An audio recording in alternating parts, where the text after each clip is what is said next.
November 23rd.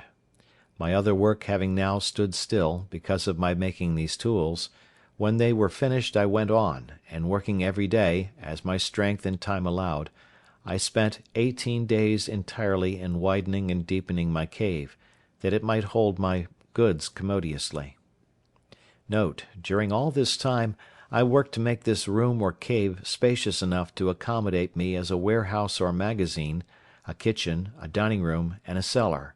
As for my lodging, I kept to the tent, except that sometimes, in the wet season of the year, it rained so hard that I could not keep myself dry, which caused me afterwards to cover all my place within my pail with long poles, in the form of rafters, leaning against the rock, and load them with flags and large leaves of trees, like a thatch.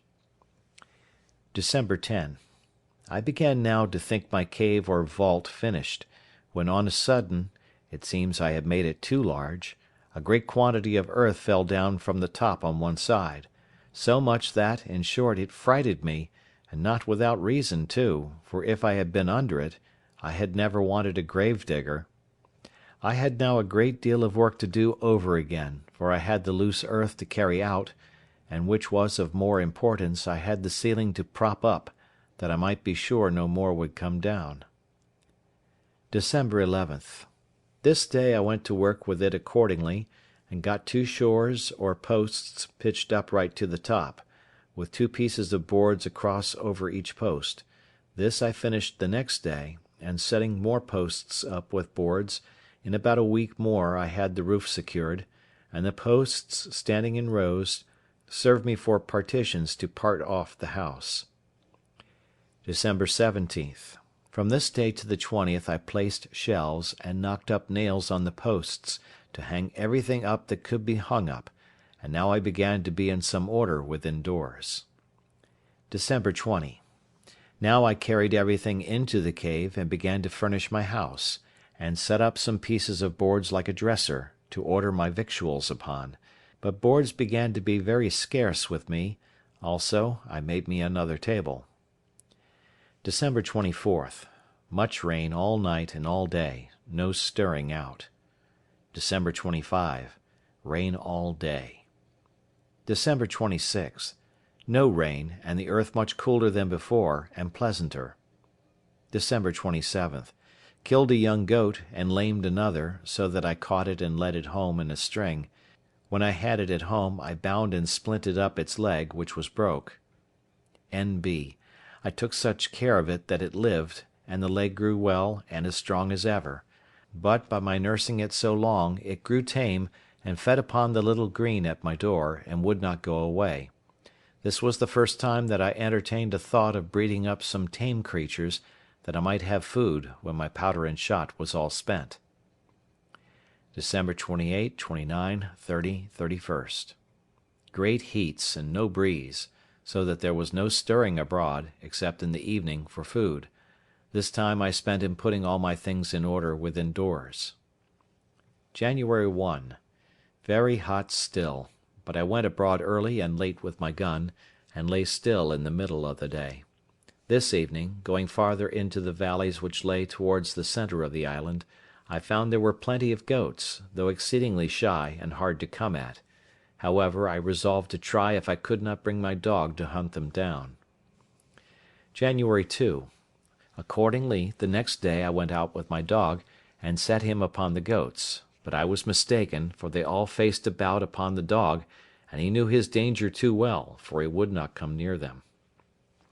January 3rd. I began my fence or wall, which, being still jealous of my being attacked by somebody, I resolved to make very thick and strong. N.B. This wall being described before, I purposely omit what was said in the journal. It is sufficient to observe, that I was no less time than from the 2nd of January to the 14th of April working, finishing, and perfecting this wall, though it was no more than about 24 yards in length, being a half circle from one place in the rock to another place, about 8 yards from it, the door of the cave being in the centre behind it.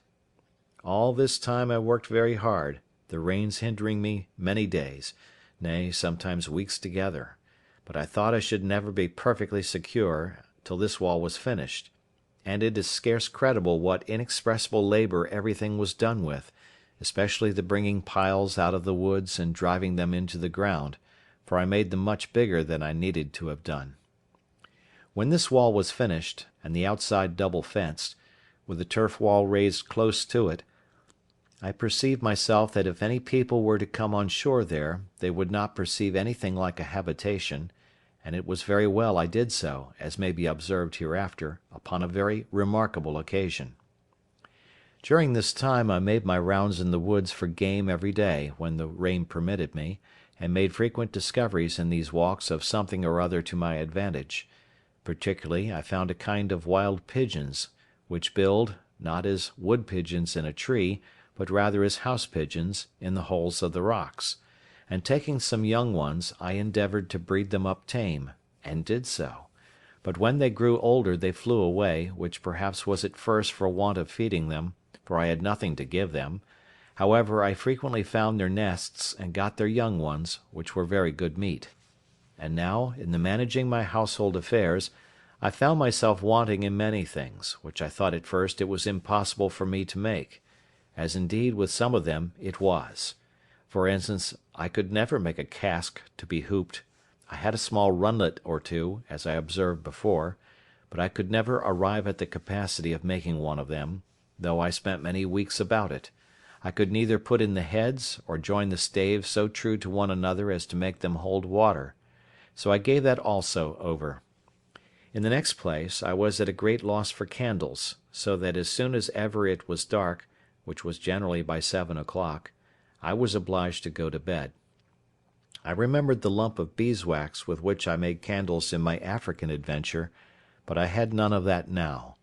The only remedy I had was, that when I had killed a goat I saved the tallow, and with a little dish made of clay, which I baked in the sun, to which I added a wick of some oakum, I made me a lamp, and this gave me light, though not a clear steady light like a candle. In the middle of all my labours it happened that, rummaging my things, I found a little bag, which, as I hinted before, had been filled with corn for the feeding of poultry; not for this voyage, but before, as I suppose, when the ship came from Lisbon. The little remainder of corn that had been in the bag was all devoured by the rats, and I saw nothing in the bag but husks and dust; and being willing to have the bag for some other use, I think it was to put powder in, when I divided it for fear of the lightning, or some such use, I shook the husks of corn out of it on one side of my fortification, under the rock. It was a little before the great rains just now mentioned that I threw this stuff away, taking no notice, and not so much as remembering that I had thrown anything there, when, about a month after, or thereabouts, I saw some few stalks of something green shooting out of the ground, which I fancied might be some plant I had not seen; but I was surprised and perfectly astonished when, after a little longer time, I saw about 10 or 12 ears come out, which were perfect green barley, of the same kind as our European, nay, as our English barley. It is impossible to express the astonishment and confusion of my thoughts on this occasion. I had hitherto acted upon no religious foundation at all; indeed, I had very few notions of religion in my head, nor had entertained any sense of anything that had befallen me otherwise than as chance, or, as we lightly say, what pleases God, without so much as inquiring into the end of Providence in these things, or His order in governing events for the world.